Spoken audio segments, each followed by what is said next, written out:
Puji Tuhan, segala kemuliaan bagi Tuhan.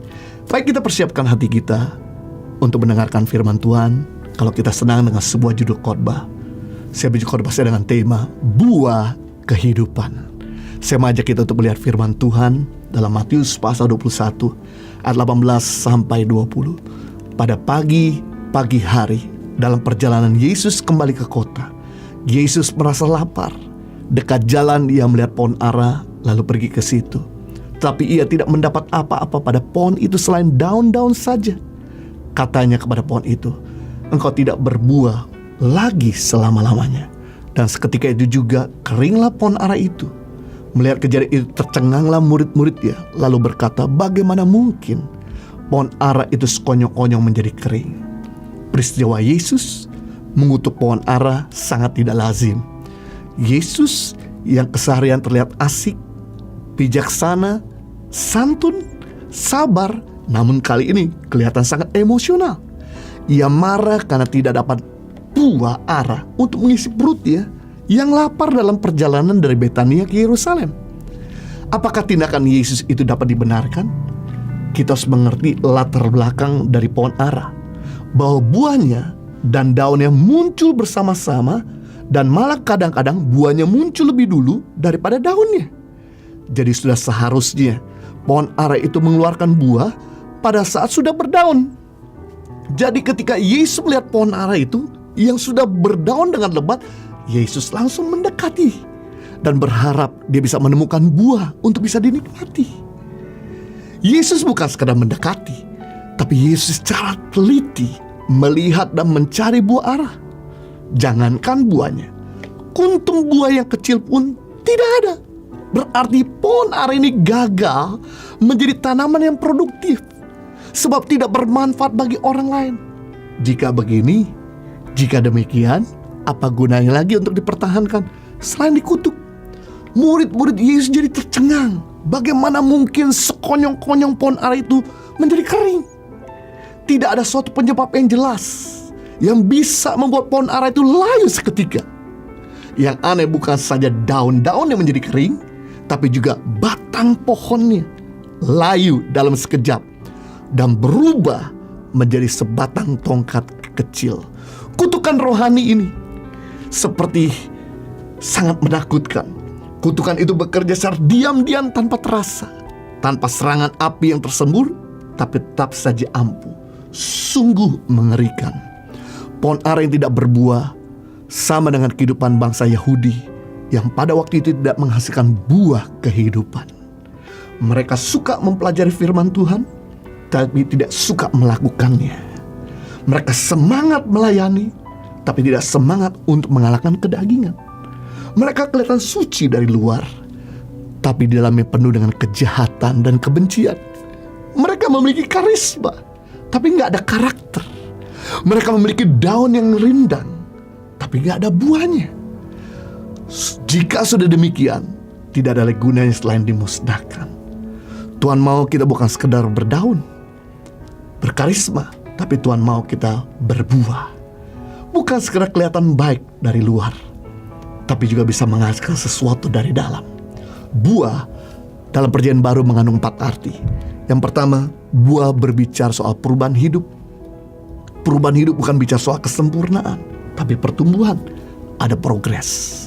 Galatia pasal 5 ayat 22-23 diceritakan tentang buah roh. 3 buah roh yang pertama, kasih, sukacita, damai sejahtera, itu bicara memberkati Tuhan. Tujuan 3 buah ini untuk memberkati Tuhan. 3 buah roh yang kedua, kesabaran, kemurahan hati, dan kebaikan, tujuannya kalau kita miliki untuk memberkati sesama.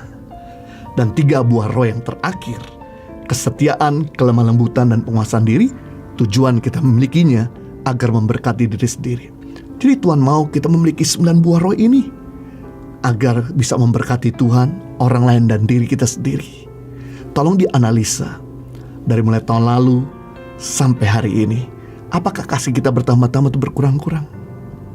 Tolong dianalisa dari mulai awal tahun ini sampai akhir tahun ini. Apakah kesabaranmu dan penguasaan dirimu bertambah-tambah atau berkurang-kurang? Sebab harusnya semakin kita berjalan bersama dengan Tuhan, semakin kita bergaul sama Tuhan, pasti ada buah yang nampak. Karena kedekatan kita sama Tuhan akan menunjukkan keserupaan kita dengan Tuhan. Kalau kita dekat sama orang timur, maka kita akan mirip dengan orang timur. Kita mulai mengerti bahasa timur, kita mulai mengerti budaya timur. Ketika kita dekat sama orang barat, kita mulai mirip dengan orang barat. Kita mulai mengerti bahasa barat, budaya barat. Sama hal ketika kita dekat sama Tuhan, harusnya kasih sukacita dan sejahtera, kesabaran, kemurahan hati, kebaikan, kesetiaan, kelemah lembutan, penguasaan diri semakin bertambah-tambah. Semua tokoh-tokoh Alkitab yang berhasil hari ini, mereka punya latar belakang yang buruk. Yusuf adalah tukang pamer. Dengan kesombongannya, dia menunjukkan bahwa dia dapat mimpi dari Tuhan kepada kakak-kakaknya. Proses segera dimulai, tapi Yusuf terus mau bertumbuh. Dia gak memberontak terhadap proses yang dihadapinya, membuat Yusuf menjadi rendah hati. Yang kedua, Musa adalah seorang yang berangasan, mantan pembunuh. Tapi karena dia mau diproses sama Tuhan, mau bertumbuh, akhirnya menjadi Musa yang paling lemah lembut di muka bumi. Daud yang melakukan dosa yang fatal. Dosa Daud tidak sebanding dengan dosa kita. Daud itu bukan cuma sekedar meniduri istri orang, dia bunuh suaminya yang loyal sama Daud. Akhirnya karena Daud terus mau bertumbuh, bertobat dengan sungguh-sungguh, tidak melakukan dosa yang sama, akhir Daud menjadi orang yang paling berkenan di hati Tuhan. Dari Daud lahirlah sang juru selamat. Petrus, seorang yang menggebu-gebu, bahkan juga dia menyangkal Yesus. Bukan cuma sekedar menyangkal, mengutuk Yesus 3 kali. Tapi lewat pertobatannya, pertumbuhannya menjadi Petrus yang berani dan mati bagi Yesus.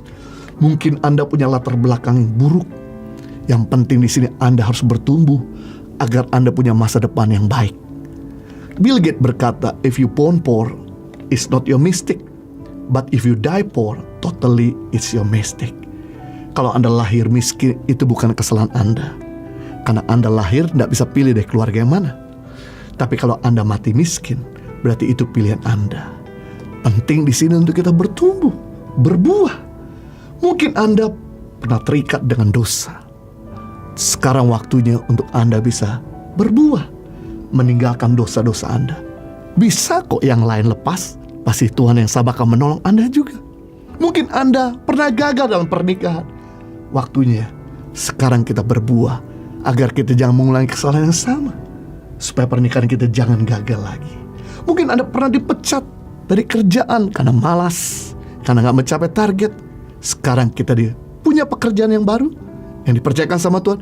Mari kerja lebih rajin, kerja lebih cerdas. Buah bukan bicara kesempurnaan, tapi buah bicara soal pertumbuhan.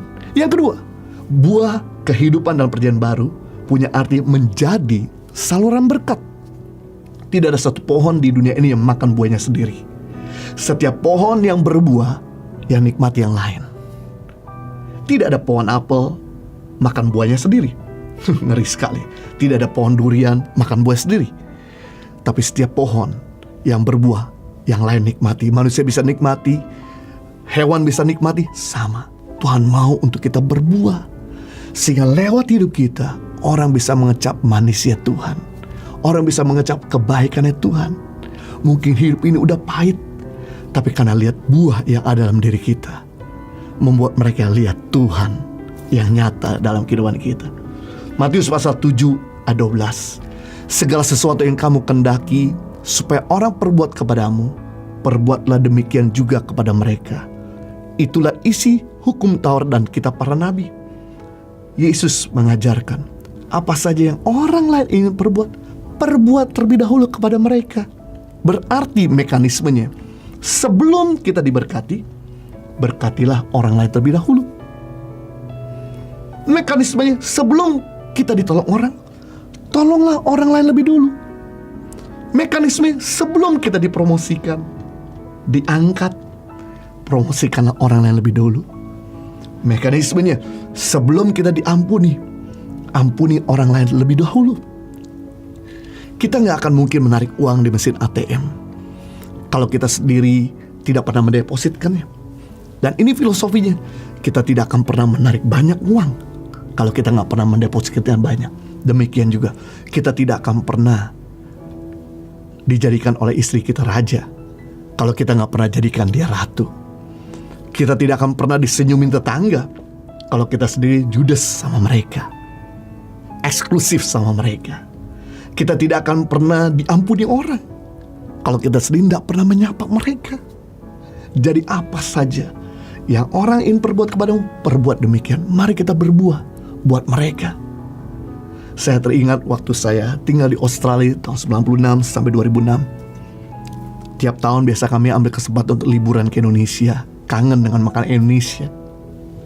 Dan waktu kami liburan ke Indonesia, anehnya selalu saya ke Indonesia sakit. Makan kepedesan dikit sakit perut, kemudian kepanasan dikit mimisan, bahkan kecapean dikit kena tipes. Pergi ke Indonesia Timur, pulang-pulang bawa penyakit malaria. Rasanya kayaknya saya tidak cocok tinggal di Indonesia. Karena mungkin tubuh saya udah nggak lagi adaptasi dengan atmosfer di Indonesia, mungkin saja. Tapi yang menarik sejak tahun 2006 ketika kami putuskan tinggal di Indonesia dan menolak Indonesia.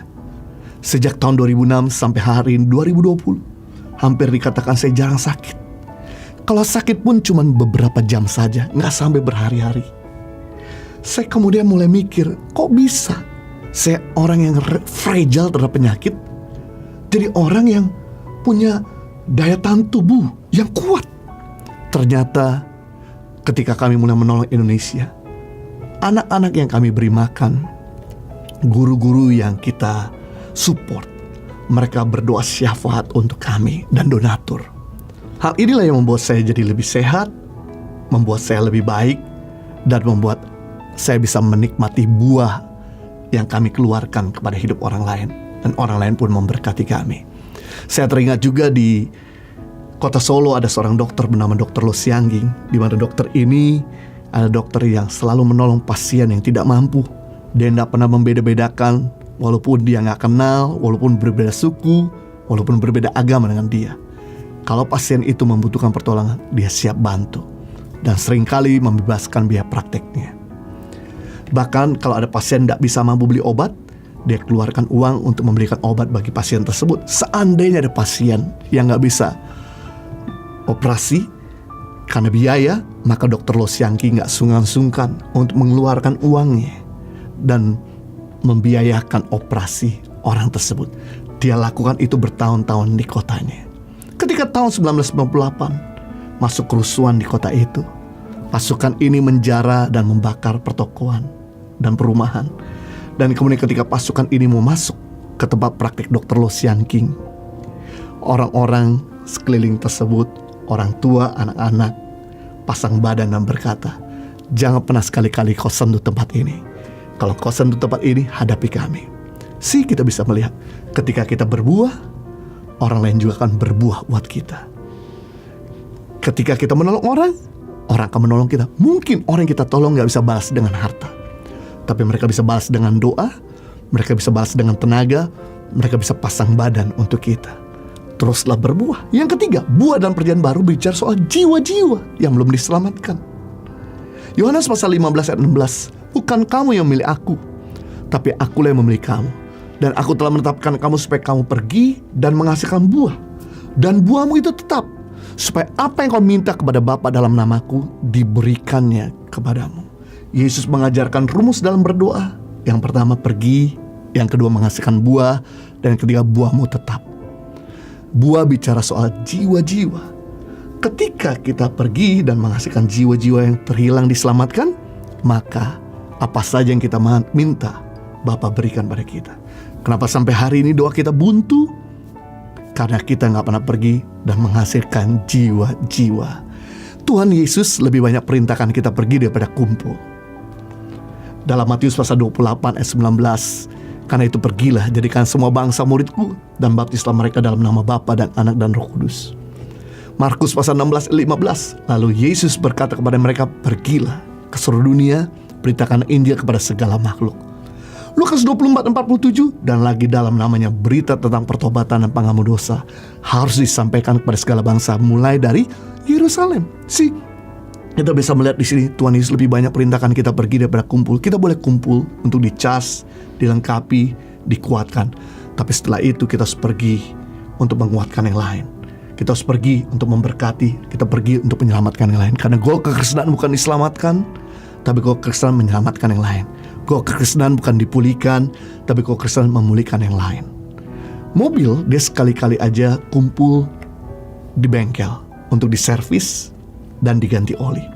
Tapi setelah itu dia akan berkarya banyak di lapangan, 5.000 sampai 10.000 kilo. Mobil atau sepeda motor sekali-kali kumpul di pom bensin untuk diisi bahan bakar. Tapi setelah itu dia berkarya 300 kilo sampai 500 kilo. Apa yang terjadi kalau kita menemukan mobil atau sepeda motor yang selalu di bengkel? Pasti mobil itu ada sepeda motor atau mobil yang rusak. Sama hal dalam kehidupan ini. Ketika kita disuruh Tuhan pergi, tapi kita selalu kumpul, gak mau bersaksi, gak mau jadi berkat, gak mau menyelamatkan yang lain, ini membuat kita rentan terhadap dosa. Daud seharusnya gak perlu jatuh dalam dosa seandainya Daud waktu itu ikut berkarya dengan yang lain. Karena Daud memberi perintah semua laki-laki di kota Yerusalem harus pergi bertempur. Tapi hari itu Daud sengaja tinggal di kota Yerusalem. Jelas laki-laki pergi, berarti sisanya di kota itu perempuan. Disitulah awal mulanya Daud jatuh. Seharusnya Daud tidak perlu jatuh seandainya dia waktu itu sibuk berkarya. Sama hal dalam waktu-waktu ini. Mungkin banyak waktu kita nganggur. Mari kita pakai untuk bisa menjangkau dan memenangkan orang. Matius pasal 24-14, dan Injil kerajaan ini akan diberitakan ke seluruh dunia, menjadi kesaksian bagi semua bangsa. Sesudah itu barulah tiba kesudahannya. Yang menarik, Injil bicara kabar baik harus disampaikan pada setiap manusia. Baru Tuhan berjanji kesudahannya tiba.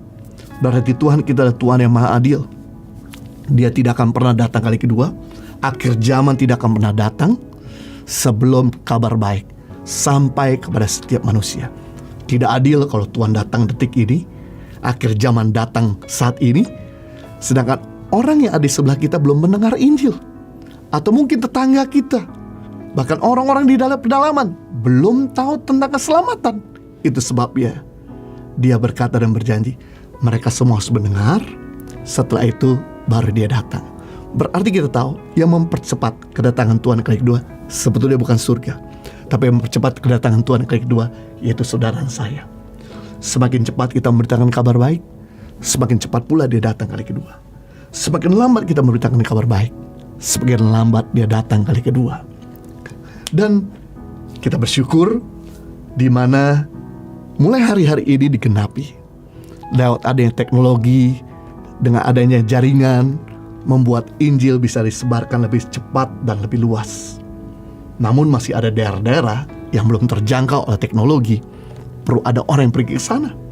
Saya teringat beberapa tahun yang lalu ketika saya ada di ujung timur dari Pulau Papua yang ada di Merauke, di mana setelah kami mengadopsi anak-anak di sana untuk dikasih pendidikan, dan kemudian saya pergi ke bandara untuk kembali ke Jakarta, saya berjumpa dengan ex-Bupati Mapi, mantan Bupati Mapi.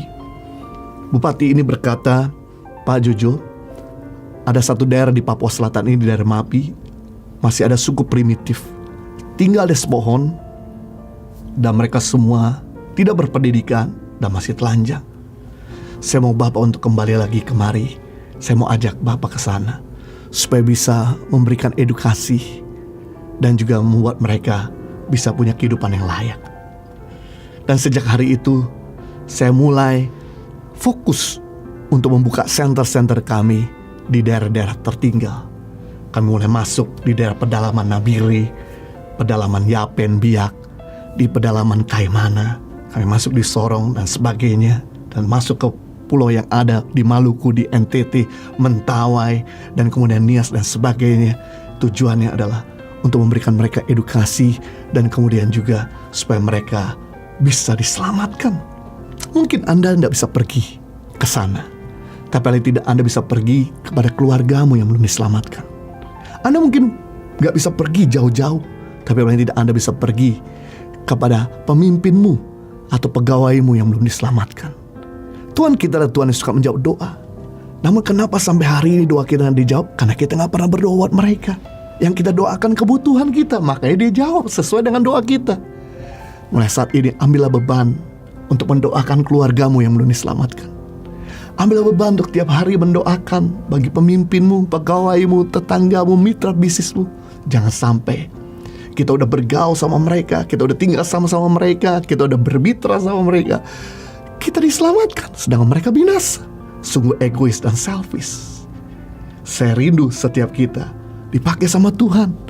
Dan apa yang terjadi ketika kita berani mendoakan mereka tiap hari dan kemudian berani memberitakan kabar baik, hikmat dan Roh Kudus akan bekerja bersama dengan kita. Tanda-tanda ajaib akan menyertai kita. Yang keempat, buah dari perjanjian baru punya arti tetap produktif di masa yang sukar. Tuhan mau kita untuk bisa berkembang dari nothing jadi something, dari nol jadi ada, dari small jadi big, kecil jadi besar, dari sedikit jadi banyak, dari zero jadi hero, dari minus jadi surplus. Dalam Matius pasal 25 ayat 14-30 diceritakan dalam perumpamaan, Yesus berkata, ada satu orang tuan memiliki 3 orang hamba. Hamba yang pertama diberikan 5 talenta, hamba yang kedua diberikan 2 talenta, dan hamba yang terakhir diberikan 1 talenta. Masing-masing diberikan sesuai dengan kesanggupannya. Lalu tuan itu pergi. Hamba yang punya 5 talenta coba menjalankannya dengan setia, mengembangkannya, dan langsung jadi 10. Bertahap, 6 dulu, 7, 8 talenta, 9 talenta, jadi 10 talenta. Karena sesuatu yang banyak dimulai dari yang sedikit. Sesuatu yang besar dimulai setia mengerjakan yang kecil. Hamba yang punya 2 melakukan hal yang sama juga. Dia mengerjakan dengan setia, dengan sungguh-sungguh, dan kemudian berkembang dan produktif menjadi 3 dan 4. Satu gambaran di mana pelipat gandaan tidak terjadi dari kita minta-minta. Pelipat gandaan terjadi ketika kita setia mengerjakan yang ada di tangan kita. Hamba yang punya 1 kemudian menjalankannya, dia stuck, dia gak berhasil, dia gak setia terhadap tekanan yang dihadapinya untuk terus maju. Akhirnya komplain, dia ngoceh, ngomel-ngomel, bandingkan dirinya dengan yang lain. Kenapa temanku diberi 5? Kenapa temanku diberi 2? Sedangkan aku 1? Nggak adil. Padahal 1 talenta itu beratnya 34 kg, atau disamakan dengan 6.000 dinar. Nilainya 420 juta. Jadi tuannya memberikan yang terbaik.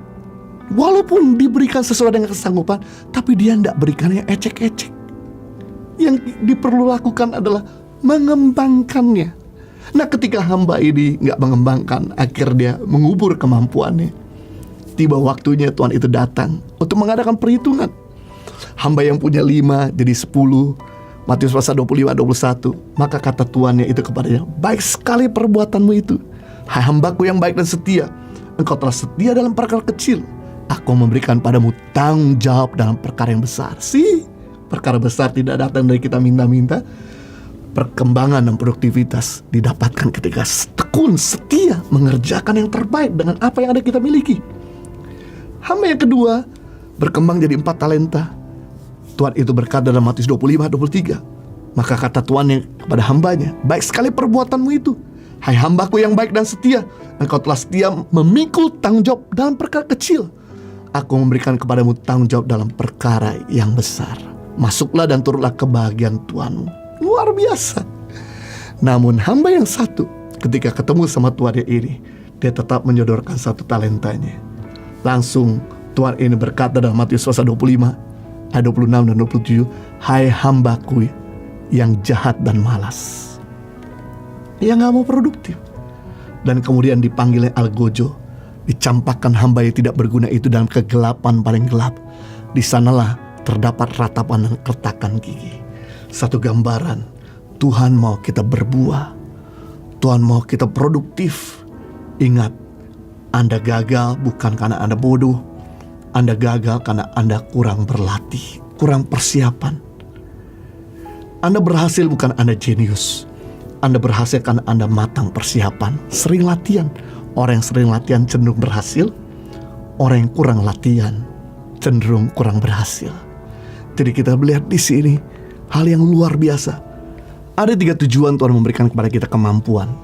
Yang pertama, tujuan Tuhan memberikan talenta dan kemampuan agar kita bisa mencari nafkah. Dan karena kita dagang, talenta kita dagang, kita bisa mencari nafkah. Dengan talenta kita desain, kita bisa mencari nafkah. Dengan talenta kita communication, bahasa, IT, komputer, kita bisa mencari nafkah. Yang kedua, tujuan Tuhan memberikan kemampuan agar kita gak perlu jadi benalu, agar kita jangan peminta-minta. Untuk sementara waktu is okay, kita masih disupport orang tua karena masih sekolah. Untuk sementara waktu is okay, kita masih support orang lain mungkin karena kita baru saja bangkrut. Tapi bukan untuk selamanya kita bergantung sama mereka. Itu sebabnya Tuhan memberikan pada kita talenta agar kita bisa berdiri di atas kaki kita sendiri. Yang ketiga, tujuan Tuhan memberikan kemampuan dan talenta agar kita bisa jadi berkat buat orang lain. Dengan kalau saudara nyanyi, talenta saudara main musik, saudara bisa melayani Tuhan dan memberkati yang lain. Dan kalau saudara dagang, saudara bisa ngajari orang, menciptakan lapangan pekerjaan. Dengan karena saudara IT, komputer, bahasa, saudara bisa ngajarin orang, akhirnya orang tersebut bisa punya posisi lebih baik. Apa yang terjadi kalau talentamu dikembangkan, produktif di masa pandemik ini, maka yang terjadi nafkahmu semakin banyak. Engkau bisa makin berdiri di atas kakimu sendiri, dan engkau bisa jadi berkat buat banyak orang. Jadi kita belajar hari ini makna dari buah kehidupan dalam perjanjian baru. Yang pertama punya arti perubahan hidup. Yang kedua menjadi saluran berkat. Dan yang ketiga menjangkau jiwa-jiwa yang belum diselamatkan. Dan yang keempat tetap produktif di masa yang sukar. Tuhan Yesus memberkati. Mari kita berdoa. Bapa di surga, kami bersyukur untuk firman-Mu yang memotivasi kami agar kami bukan sekedar berdaun tapi berbuah. Bukan sekedar kelihatan tampak baik di luar, tapi baik juga di dalam. Bukan cuma punya karisma, tapi punya karakter. Bukan cuma kelihatan penampilan yang spektakuler, tapi kami boleh mengalami perubahan yang menjadi seperti Kristus. Kami boleh jadi saluran berkat, bukan cuma hanya menikmati berkat bagi diri sendiri. Dan kami bukan cuma diselamatkan, tapi kami bisa menyelamatkan yang lain, sehingga banyak orang-orang boleh mengenal Tuhan Yesus dalam hidup kami. Juga tolong kami supaya kami bisa tetap produktif di masa-masa sukar ini.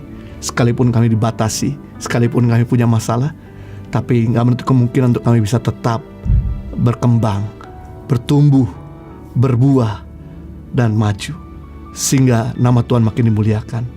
Kami boleh berjalan from glory to glory, success to success, victory to victorious. Demi nama Yesus, kita semua sudah diberkati, sama-sama katakan amin.